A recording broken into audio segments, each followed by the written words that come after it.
why protesters say police are lying about what really happened. These animals go through a torturous process of death when they're poisoned.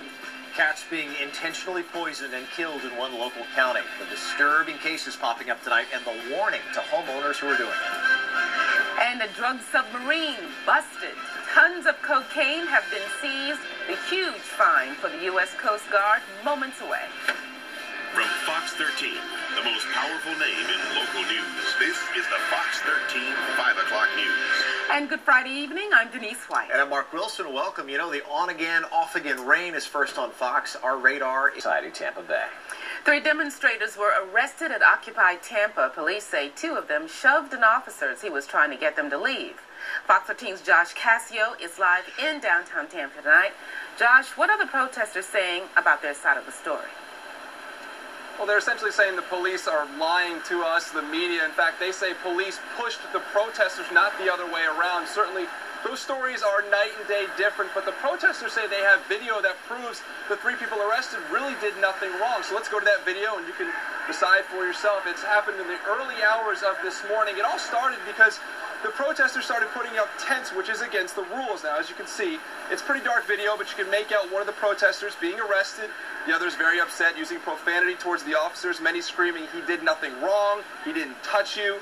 Another video shows a protester on the ground. Again, lots of yelling that he was pushed by police, though we don't actually see that in the video. Now, 29-year-old Stephen Gentile and 24-year-old Keith Daniel Cuesta were charged with battery on a law enforcement officer. That is considered a felony. Cuesta was also taken to the hospital for back pain, though we're told he has been released. 31-year-old Carol Source, he was charged with interfering with an investigation and resisting without violence. Again, police say the officers were physically pushed and provoked by the protesters, leading to those arrests. Let's take a listen to both sides. The rules have been very clear. They've been able to follow them until recently, and if this is part of their movement to get arrested, then unfortunately we have to accommodate that. It's not what we want, but they're giving us no choice. They don't want us out here at all. They don't want free speech. They don't want us speaking out against the government and the banks, and they don't want us here, and we're not prepared to leave, so they can intimidate us all they want. You heard right there, the protesters say they plan to be here for the long haul, which could be months or longer, until they see real change, like at the end of what they call government and bank corruption and corporate tax problems. Now, there is one thing that police and the protesters agree on. It's that this may not be the end of the arrests here. There have been about 11 total, both sides really pointing the finger at each other, and again, it just doesn't seem to end anytime soon. Josh, a couple of questions. One, how large is the crowd of protesters, and do you think we'll see a greater police presence? Well, right now we've got about 20, 25 or so, and that was about the same as earlier this afternoon. I'm told more people come out after work. That's one of the misconceptions. A lot of them do work. They don't all have big jobs. Some say they're underemployed, but they do work, many of them.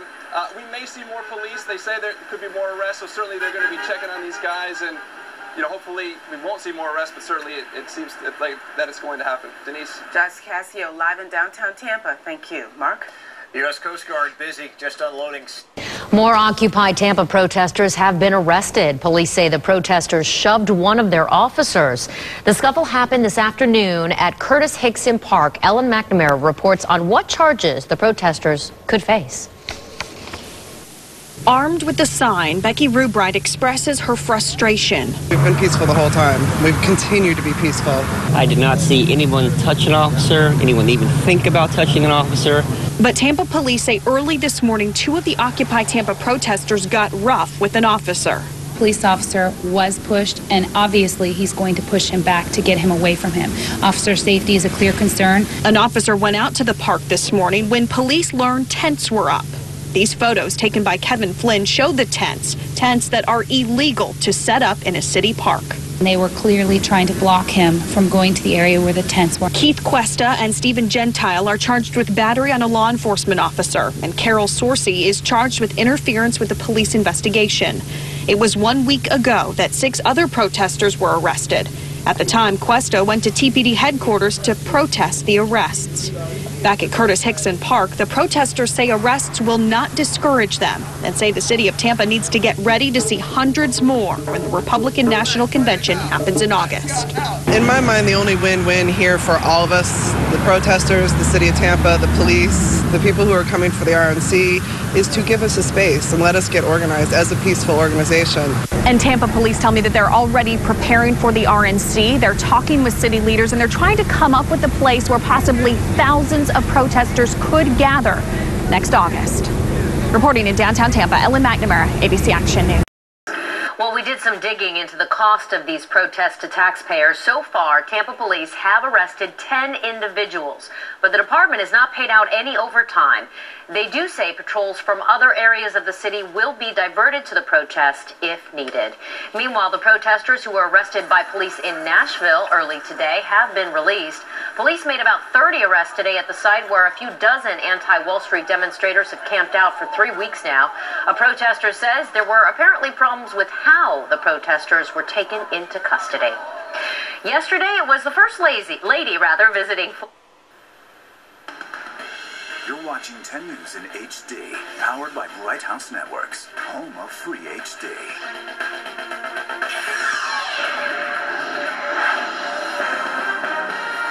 From Tampa Bay's news leader, this is 10 News at 5:30.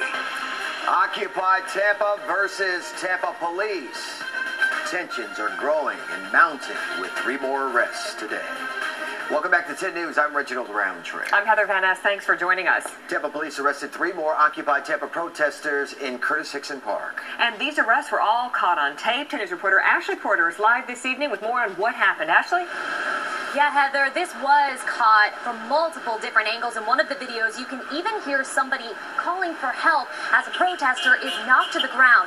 That protester was taken to the hospital, then to jail, accused of battery on a law enforcement officer. 2 other people here were also arrested, accused also of battery or of resisting arrest. All 3 of them have since been released from jail. Some of them are even here this evening. They say this is an example of the Tampa Police Department trying to get them out of the park here altogether, but TPD says this is just a necessary evil when demonstrators break the law. This video, shot by a demonstrator at Occupy Tampa, what's your badge number? Shows the first of 3 arrests made early this morning. You pushed him! Tampa police say 2 demonstrators pushed an officer while a 3rd interfered with their investigation. I need an ambulance. You can even hear someone calling 911 after spectators say one of the 3 demonstrators arrested was shoved to the ground. And even though honks of support kept blaring later in the day, Thank you, buddy. We love you. the signs of Occupy Tampa Getting love from everybody but the TPD. have changed. They came and arrested 3 more of us last night. The Tampa Police Department says an argument broke out after officers responded to a call about tents set up illegally in the park. We don't want to make the arrests. They're just making decisions that are giving us no choice. But demonstrators say it didn't happen that way. There was no resisting. No one hit a police officer. In fact, they say this video proves that an officer pushed one of the 3 arrested to the ground. It's just constant intimidation. They're trying to scare us to go home. We know they don't want us here. Tampa police say the rules have never changed and they've been spelled out clearly. Many of the police officers believe in what they have to say. And if this is part of their movement, getting arrested, then we unfortunately have to accommodate that. For Occupy Tampa, signs and honks speak louder than the conflict. We love you guys. TPD says it wants the movement to stay that way. We hope that their protests will continue peacefully. They will continue to get their word out there. We hope there's no more arrests. So right now it's up to them. The first arrests in Occupy Tampa were made last Friday. 6 people were accused of blocking this sidewalk. Now these protesters are planning to stay through the night here as they have been. They will then hold a meeting tomorrow at noon before having another big protest tomorrow at 3 p.m. Reporting live in Hickson Park, Ashley Porter, 10 News. Thanks, Ashley. And there were arrests at another Occupy demonstration site this morning, this one in Nashville. About 75 troopers began moving onto the grounds of the state capitol a little after 3 o'clock this morning to enforce a newly enacted curfew. The state safety commissioner says Governor Bill Haslam approved this roundup. 29 people were arrested and held for 6 hours, but a judge refused to sign warrants because the policy had only been in effect since yesterday afternoon. And an Iraqi war veteran injured earlier this week during an Occupy Oakland demonstration, we're told, is doing much better, but he still remains in intensive care. Witnesses say Scott Olson was struck in the head by a tear gas canister Tuesday night. The city's mayor apologized to Olson in his hospital room. Olson's family says that the patriotism that led him to join the Marines actually inspired him to join this protest. I think he felt the same drive towards being a good citizen that he did when he joined, and that is that if he felt patriotic enough to actually risk his life to join the Marine Corps, he also felt patriotic enough to try to change our policies in order to make things better. And friends say Scott Olson did not join the Occupy movement out of economic need. He supports the message. They say he makes a good living as a network engineer and has a nice apartment overlooking San Francisco Bay. The final and perhaps